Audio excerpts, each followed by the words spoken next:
Vamos mergulhar hoje numa história impressionante sobre como uma nação inteira, poderosa e unida pode simplesmente se partir ao meio num piscar de olhos. E tudo por causa de uma única e desastrosa falha de liderança. É uma trama sobre poder, sobre orgulho e, principalmente, sobre as consequências terríveis de dar ouvidos ao conselho errado. Essa é a grande questão, né? Como é que pode um legado construído por gerações, o reino de Davi e Salomão, se quebrar de uma forma tão rápida e, olha, definitiva? A resposta está numa sequência de eventos bem dramáticos, que começam, como muitas vezes acontece, com a morte de um rei.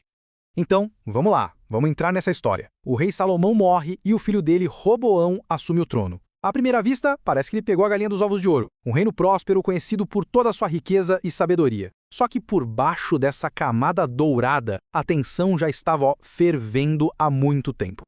Pensa bem, todas aquelas grandes construções de Salomão, o templo, tudo isso teve um custo altíssimo. E quem pagou a conta? O povo. Eles sentiam nas costas o peso do que as fontes chamam de um jugo pesado. Já existia um descontentamento geral, sabe? A carga de impostos e o trabalho forçado estavam no limite. A lealdade da nação estava por um fio. E aí o povo, liderado por uma figura politicamente muito esperta, Jeroboão, que tinha acabado de voltar do exílio, vai até um novo rei. A proposta deles é bem direta e, vamos combinar, razoável. Olha, alivia o nosso fardo e a gente vai ser leal a você. O futuro do reino inteiro dependia da resposta de Roboão. Mas Roboão não responde na hora. Ele pede um tempo, 3 dias. E essa pausa é crítica. É um momento de puro suspense, onde o destino da nação fica ali, parado no ar, esperando a decisão do novo rei. E é nesse tempo que ele vai procurar conselhos. E é aqui que a história chega no seu ponto de virada. Roboão está literalmente numa encruzilhada. Ele vai consultar 2 grupos de conselheiros com visões de mundo totalmente opostas. A decisão que ele tomará a partir daqui vai selar não só o destino dele, mas o de todo o povo de Israel. O contraste entre os conselhos é gritante. De um lado você tem os anciãos, homens experientes, que serviram o próprio Salomão. Eles dão um conselho de pura sabedoria política. Seja humilde agora, sirva ao povo e eles vão te servir para sempre. Do outro lado, os jovens, a galera de Roboão, os amigos de infância, que aconselham exatamente o contrário. Intimidação, arrogância. A ideia deles era mostre quem manda, seja ainda mais duro que o seu pai. E Roboão faz a sua escolha. Ele simplesmente ignora a sabedoria da experiência e abraça a arrogância da juventude. A resposta dele para o povo não é só um não, é uma provocação. Ele promete não só manter o fardo pesado, mas aumentar a brutalidade. E só para não deixar dúvida nenhuma sobre o nível da ameaça, a palavra escorpiões não era só uma figura de linguagem, não. As fontes indicam que se tratava de um tipo de chicote de verdade, com pontas de metal, feito para causar o máximo de dor possível. Foi uma demonstração de tirania pura e simples. A reação à resposta de Roboão não demorou nem um pouco. Foi imediata, violenta e decisiva. A nação, que já estava no seu limite, finalmente se partiu. E esse se tornou o grito de guerra da separação. Foi uma rejeição formal, completa, à casa de Davi. As 10 tribos do norte basicamente disseram: acabou, pra gente não dá mais. A nação unida de Israel tinha deixado de existir.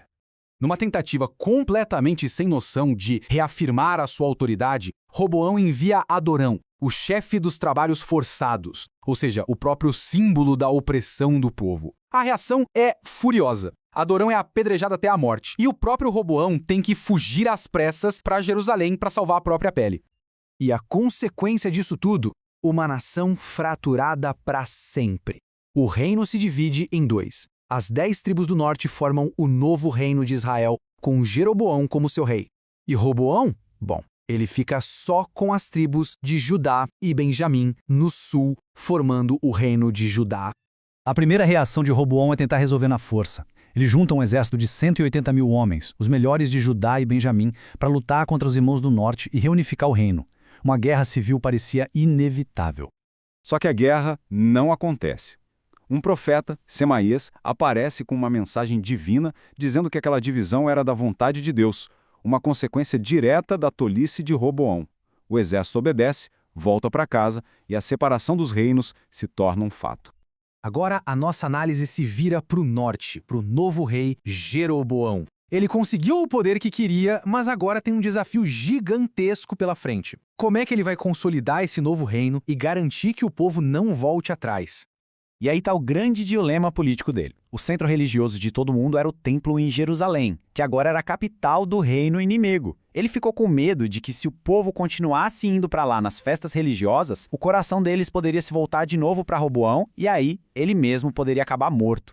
Para resolver esse problema, Jeroboão cria uma estratégia de 5 passos, muito astuta. Basicamente, ele constrói uma barreira política e religiosa. Primeiro, ele revive a idolatria dos bezerros de ouro, um erro grave do passado do povo, para criar uma religião alternativa. Depois, cria novos centros de adoração em lugares estratégicos, um no sul e outro no norte, para ficar mais fácil para o povo. Para cortar de vez os laços com Jerusalém, ele ignora a tradição e nomeia seus próprios sacerdotes. E, por fim, inventa um novo calendário de festas. Foi uma separação total, política e espiritual. E essa decisão, totalmente política e egoísta, teve consequências espirituais que duraram séculos. A idolatria que ele criou para proteger seu poder ficou conhecida como o pecado de Jeroboão e se tornou uma espécie de maldição que contaminou o Reino do Norte por toda a sua existência. Bom, vamos agora amarrar as pontas, olhando para o legado que esses eventos deixaram. A tolice de um rei e o medo de outro criaram uma rachadura que nunca mais se fechou e que nos deixa lições que, olha, valem até hoje. As consequências daquela única decisão de Roboão foram, sem exagero, catastróficas. A nação de Israel se dividiu para sempre. Os dois reinos, agora rivais, ficaram mais fracos, vulneráveis a inimigos e muitas vezes em guerra um contra o outro. No norte, a idolatria se espalhou como uma praga. A história toda serve como um exemplo clássico de como a arrogância e o mau conselho podem levar não só a uma política ruim, mas à ruína de uma nação. E tudo isso nos deixa com uma pergunta para a gente pensar. A história de Roboão e Jeroboão mostra como as escolhas dos líderes, seja por orgulho ou por medo, têm um poder imenso de unir ou de separar as pessoas para sempre. Isso leva a gente a questionar em qualquer área da vida, as decisões que estão sendo tomadas servem para construir pontes ou para levantar muros.